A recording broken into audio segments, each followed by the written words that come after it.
Hello, today we will be looking at the Consumer Guarantees Act 1993 and why it is such an important piece of legislation to understand when operating a business. First, a quick overview of the CGA. The purpose of the CGA is to protect consumers by allowing them to seek repairs, remedies, replacements, or refunds when goods and services are faulty. So, who does this Consumer Guarantees Act apply to? Well, if you're watching this video, you're probably a small to medium sized business owner, so the Consumer Guarantees Act applies to you. But in an overall view, the Consumer Guarantees Act applies to two people, the consumer and the supplier. So, what is the definition of a consumer? Well, under the Act, a consumer is defined as a person who acquires from a supplier of goods or services of a kind ordinarily acquired for personal, domestic, or household use or consumption. But also under the Act, a consumer is not restricted to just a person. The business can also be classified as a consumer under this Act.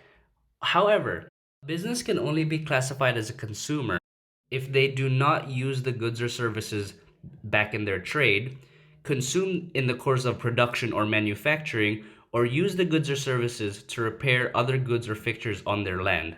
What this means is that if the business was to use the goods or services to resell in trade, consume in the course of production or manufacturing, or use the goods or services to repair their other goods or fixtures on land, they would not be covered by the Consumer Guarantees Act. Under the Consumer Guarantee Act, guarantees in respect of supply of goods include guarantee as to acceptable quality. One of the requirements of acceptable quality of a product is that goods must be durable and withstand its life expectancy, depending on the product. Highly durable goods such as cars and computers should not be worn out with 2 to 3 years of usage.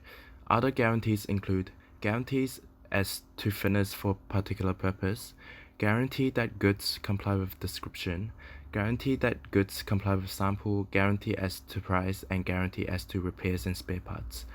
As for guarantee for supply of services, the following guarantees are given to consumers. Guarantee as to reasonable care and skill, guarantee as to fitness for a particular purpose, guarantee as to time of completion, and guarantee as to price. When consumers are unsatisfied with the goods due to defects, they have the right to request the product to be fixed if the fault is not serious. However, if the fault is serious and cannot be fixed, consumers have the options for a replacement or refund of the purchase price. Furthermore, consumers have the right to claim compensation for consequential loss if the product has caused damage or extra loss. When consumers receive faulty or unsatisfied service, first option should be to communicate with trader to fix the problem for free. If they fail to fix the problem, consumers have the right to cancel the contract or get someone else to fix the problem and have the original trader to cover the cost. The CGA applies despite agreement to the country between the parties. However, there is one exception for contracting out of the CGA, and this only occurs when it is a business-to-business transaction. Both parties must be in trade, and basically to be in trade means that you are making a transaction for profit. Moreover, the agreement that CGA does not apply to transaction must be in writing, but it doesn't need to be signed. And lastly, the terms must be fair and reasonable, that the parties are bound by the provision in the agreement.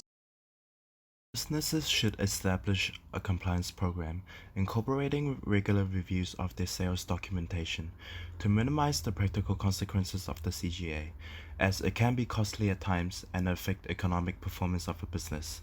Practical consequences of the CGA for business practices include cost of repairs and refunds, which directly decreases profit margins. Breach of the CGA can result in penalties potentially up to 600,000 fines for companies, as well as loss of customer loyalty, as brand image is largely dependent on customer satisfaction. In conclusion, it is important for businesses to comply with the CGA and respect consumer rights under the CGA, ensuring that staffs are trained efficiently so that they are fully informed and experienced in their areas.